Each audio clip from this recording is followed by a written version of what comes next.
ورحمة الله تعالى وبركاته.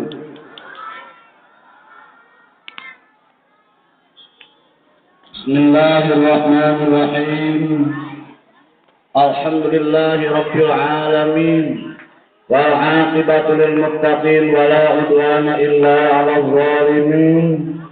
أشهد أن لا إله إلا الله وأشهد أن محمدا عبده ورسوله صادق الوعد الأمين. اللهم فصل وسلم وزد وشرف وكرم على سيدنا ونبينا وشفيعنا ومولانا محمد وعلى آله وأصحابه والتابعين لهم بإحسان إلى يوم الدين.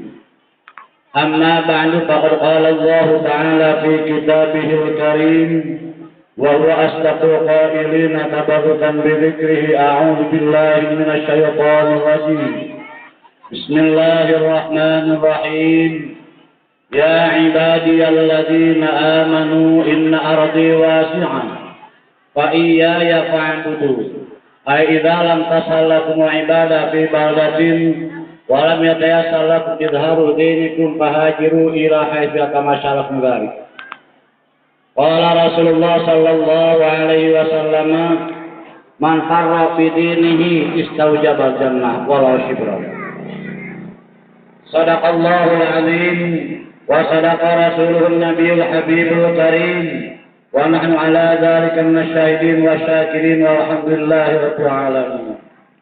نسأل الله الكريم أن يهدينا إلى صراطه المستقيم وأن يجعلنا من المتقين ويدخلنا جنته جنة النعيم ويجعلنا بلدا سالما آمنا من الآفات والعنات والبليات برحمتك يا أرحم الراحمين بحق سيد المرسلين والحمد لله رب العالمين.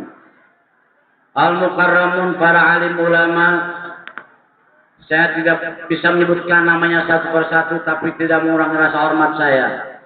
Bapak Kepala Desa Tugujaya beserta jajaran, Bapak Kepala Desa Kutajaya beserta jajaran, tokoh masyarakat, para hujaj, para asatidzah, para pemuda-pemudi yang sama-sama dimuliakan Allah Subhanahu wa taala, termasuk para santriin dan para santriat, anak-anak sekolah dari Al-Huda juga dari MTS Miftahul Aziz yang saya cintai, senantiasa sukses dalam segala cita-citanya.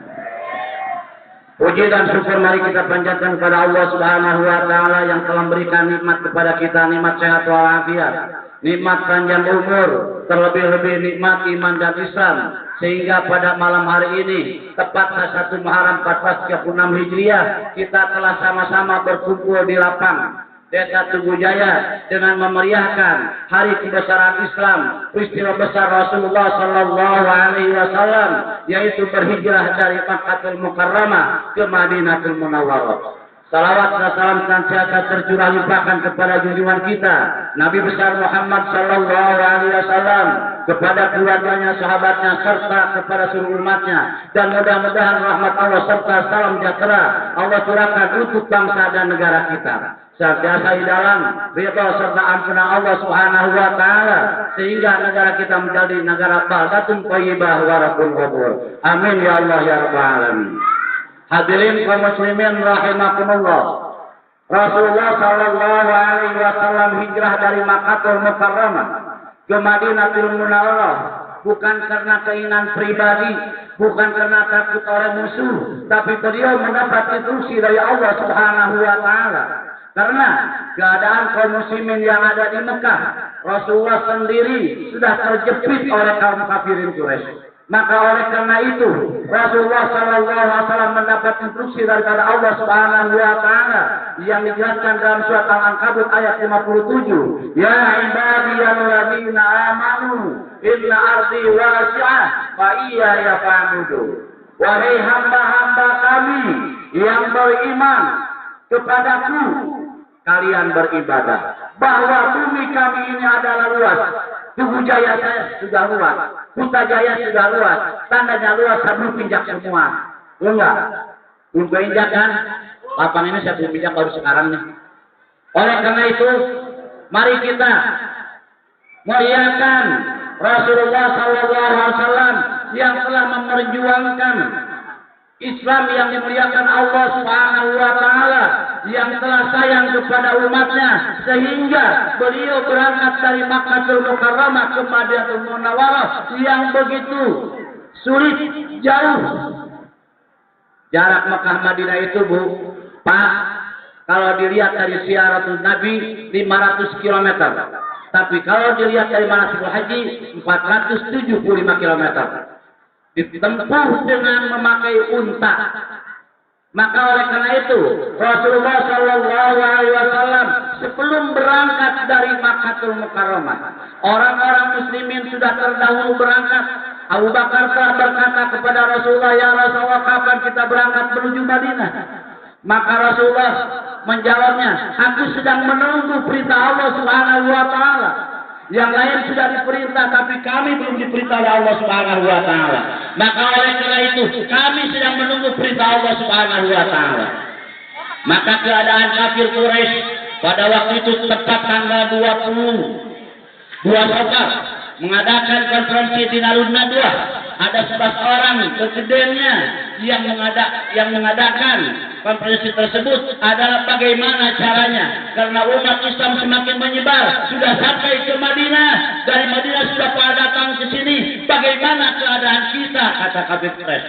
Maka sekarang tiada lain, marilah kita bikin tipu daya agar Muhammad serta umatnya, pengikutnya kita dapati. Terlebih-lebih Nabi Muhammad Shallallahu Alaihi Wasallam, sebagaimana ayat yang dijelaskan dalam surat Al-Anfal ayat 30, wa idh yamkuru bikal ladzina kafaru yuthbituka aw yaqtuluka aw yukhrijuka wa yamkuruna wa yamkurullah wallahu khairul makirin. Allah menjelaskan dengan ayat ini bahwa mereka akan menipu daya kepadamu wahai Muhammad, akan membinasakanmu wahai kepada kamu, akan memenjarakan kamu, akan membunuh kamu, dan akan mengusir kamu. Wayang kuruna mereka mengadakan mereka berdaya bagaimana caranya agar Muhammad dapat. Maka oleh karena itu Allah Subhanahu wa taala wallahu khairul makirin, Allah mengagalkan tipu daya mereka.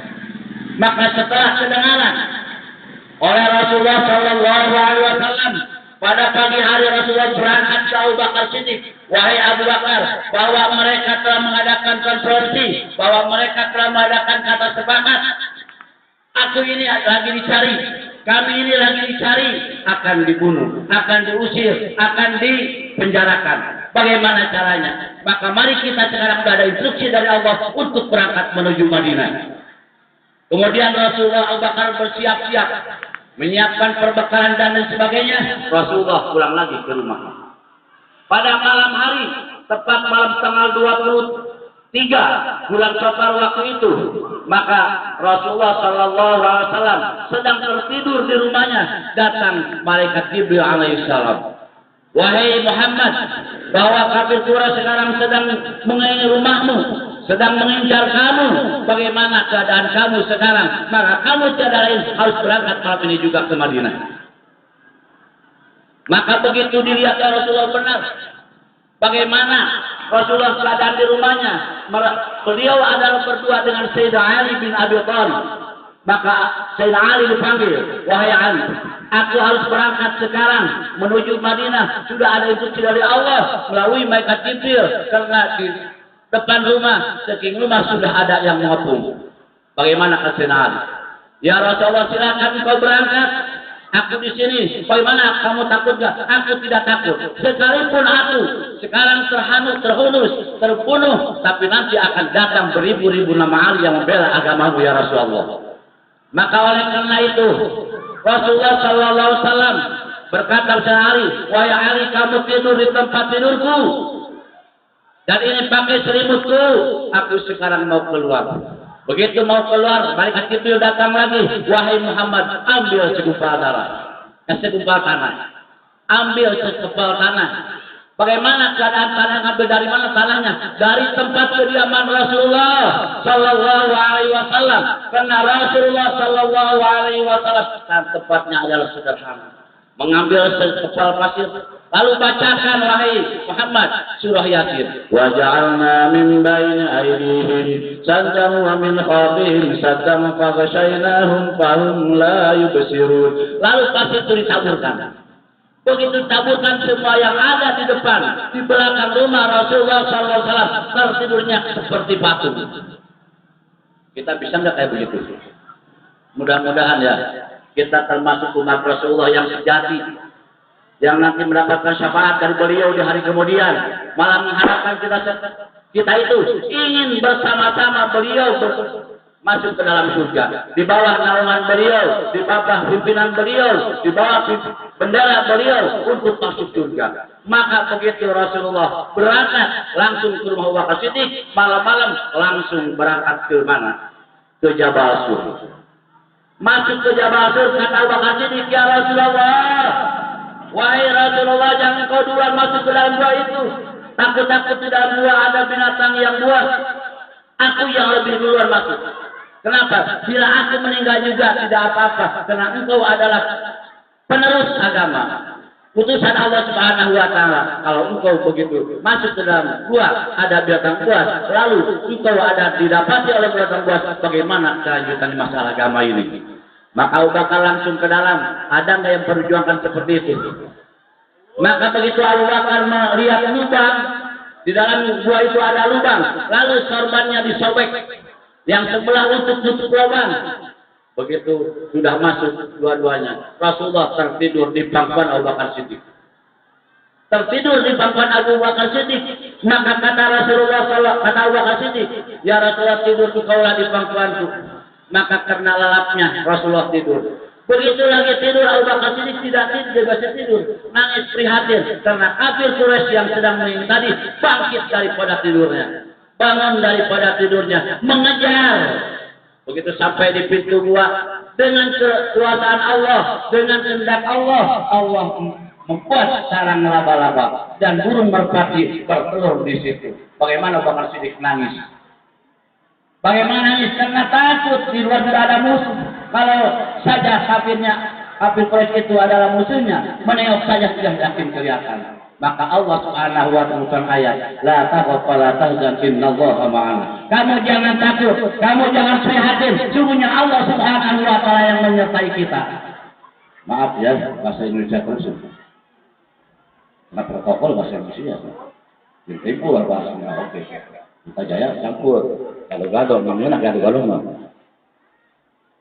Oleh karena itu, begitu lagi tidur Rasulullah SAW, maka Abu Bakar Siddiq tersengat dengan ular yang tadi keluar dari gua itu, dari lubang itu. Maka Abu Bakar Siddiq tidak bisa berteriak. Kenapa tidak bisa berteriak? Karena di pangkuannya ada Rasulullah, takut Rasulullah terbangun. Itu belanya sahabat kepada Rasulullah Sallallahu Alaihi Wasallam. Maka Abu Bakar tidak bisa berteriak, padahal sakitnya bukan main digigit ular tersebut yang keluar dari lubang gua itu. Maka kemudian Abu Bakar nangis tidak kedengaran oleh Rasulullah, terseduh-seduh nangis. Kemudian ada air mata yang netes ke pelipis Rasulullah terbangun. Ada apa ya Abu Bakar? Ini ada binatang yang nyengat pada kaki saya. Begitu langsung dilihat, langsung dibelajahi Rasulullah 3 kali, ada langsung sembuh. Itu mujizat daripada Rasulullah Sallallahu Alaihi Wasallam memperjuangkan. Pada tanggal 16 malam Senin, Rasulullah berangkat menuju Madinatul Munawwarah sampai di Kuba tanggal 8 Rabiul Awal. Senin tanggal 8 Rabiul Awal sampai di Kuba. Kemudian Senin, Selasa, Rabu, Kamis, Jumat, maka Rasulullah sampai di Madinatul Munawwarah. Selama 4 hari Rasulullah membangun Masjid Kuba. Maka barang siapa yang ziarah ke Masjid Kuba pada hari Sabtu, kemudian salat 2 rakaat, maka mempunyai pahala umrah. Alhamdulillah. Mudah-mudahan yang belum haji bisa jadi haji, yang belum umrah bisa melaksanakan umrah. Apalagi pemimpinnya mudah-mudahan sehat terus. Ya. Termasuk saya juga pengen lagi sih. Nah, itu Rasulullah perjuangannya. Maka oleh karena itu bagaimana untuk kita memperjuangkan yang diperjuangkan oleh Rasulullah agar sampai kepada kita ini benar-benar hayat hidup hidup dalam melaksanakan perintah Allah Subhanahu wa taala, maka ayat yang tadi saya sebutkan lagi. Ya ibadiyalladzina amanu inna ardi wasi'ah. Wahai orang-orang yang beriman, bahwa bumi kami ini adalah luas, kepadaku kamu beribadah. Yang dimaksud, apabila kamu sudah tidak bisa melaksanakan ibadah di suatu tempat, maka berangkatlah ke tempat yang lain. Kira-kira di sini masih bisa ibadah enggak? Masih bisa ibadah enggak? Masih. Sholat masih bisa. Atau sudah tidak bisa menyebarkan dakwah, maka pindah ke tempat yang sekiranya bisa menyebarkan dakwah. Di sini masih bebas.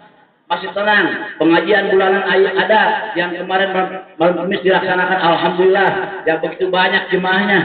Mudah-mudahan nambah lagi jemaahnya. Maka oleh karena itu, kenapa kita harus beribadah? Ayat yang selanjutnya meneruskan, kullu nafsin dha'iqatul maut. Makanya kita ibadah diperintah oleh Allah Subhanahu wa taala, karena ibadah yang tidak sesuai dengan ukur nafsu kita, ukur nafsu berat, mau salat berat, mau ngaji berat, mau puasa berat, mau mengeluarkan zakat juga bagi saudara orang berat, dan mau infak sedekah baik ke masjid ke jalan, mau melaksanakan ronda juga berat karena ibadah. Sedangkan ibadah diperintah oleh Allah Subhanahu wa taala. Surat An-Nisa berbicara, wa'budullaha mukhlishina wa'budullaha wa la tusyriku bihi syai'a wa ma umiru illa liya'budullaha mukhlishin. Dalam surat An-Mutaffifin dijelaskan, maka beribadahlah kamu kepada Allah Subhanahu wa taala. Jangan sekali-kali menyebutkan Allah Subhanahu wa taala. Beribadahlah kamu kepada Allah Subhanahu wa taala, karena tiada diperintah mereka itu kecuali beribadah, yaitu dengan ikhlas karena Allah Subhanahu wa taala. Kenapa? Karena kullu nafsin dha'iqatul maut. Setiap yang berjiwa akan merasakan mati enggak nih? Mau mati enggak? Mau? Pasti. Setiap manusia pasti akan meninggal dunia. Jangankan manusia, binatang pun meninggal dunia. Kadang-kadang pohon dikatakan ini pohon udah merah daunnya, mungkin mati. Itu ya yakin akan. Apa yang harus persiapkan? Bahwa kita itu akan mati. Marilah kita tingkatkan. Setelah kita memeriahkan tahun baru Hijriah 14 ini, pengajian kita hidupkan, berjamaah di masjid kita hidupkan, kebaikan kita hidupkan. Apa yang dilarang oleh Allah Subhanahu wa taala kita jauhi, dan apa yang dilarang oleh Rasulullah SAW juga kita jauhi. Maka oleh karenanya kita itu akan mati. Apa yang harus kita bawa? Harta yang banyak, duit yang banyak, gedung yang mewah tidak akan terbawa mati. Hanya amal soleh yang akan dibawa mati. Apabila orang itu punya amal soleh. Bagaimana kalau tidak punya amal soleh? Tentu akan membawa amal yang dimurkai Allah Subhanahu wa taala. Tsumma ilaina turja'un. Kemudian kamu akan dikembalikan kepadaku, kata Allah Subhanahu wa taala. Inilah, mari kita sama-sama tingkatkan ibadah kepada Allah Subhanahu wa taala. Tiap-tiap majlis taklim yang ada di Desa Tugu Jaya, juga begitu pula syahriah di Desa Tugu Jaya ini, mari kita hidupkan setiap pengajian. Masjid-masjid, musola-musola, mari kita hidupkan. Kebaikan-kebaikan yang diperintah oleh ulama, yang diperintah oleh aparat, kita laksanakan. Itu adalah merupakan kebaikan daripada Allah Subhanahu wa taala. Dengan niat yang ikhlas, itu akan menjadi bekal keselamatan buat kita, termasuk amal soleh. Nah, bagaimana bagi orang yang mendapatkan amal soleh? Walladzina amanu wa 'amilus solihati lanubawwi'annahum minal jannati ghurafa tajri min tahtihal anharu khalidina fiha ni'ma ajrul 'amilin. Bagi orang-orang yang beriman dan beramal soleh, maka bagi mereka adalah kamar-kamar di surga, gedung-gedung di surga yang penuh dengan keistimewaan. Ditetapkan di surga, tempatnya kepada surga. Allah Subhanahu wa taala menyiapkan bagi orang yang amanu wa 'amilus sekarang amanu, tapi walam ya'malus shalihat, dosa belum diampuni, iman terbawa mati, mungkin digodok dulu, dirinso dulu. Kira-kira kalau dirinso dulu dalam langkah 1 menit saja kuat enggak? Gak bakalan kuat. 1 menit aja dulu, jangan 1 tahun, itu gak bakalan kuat. Mari kita bekal hidup untuk di akhirat adalah amanu yang diisi dengan wa amilus sholihat. Maka mereka adalah surga baginya yang mengalir di dalam surga.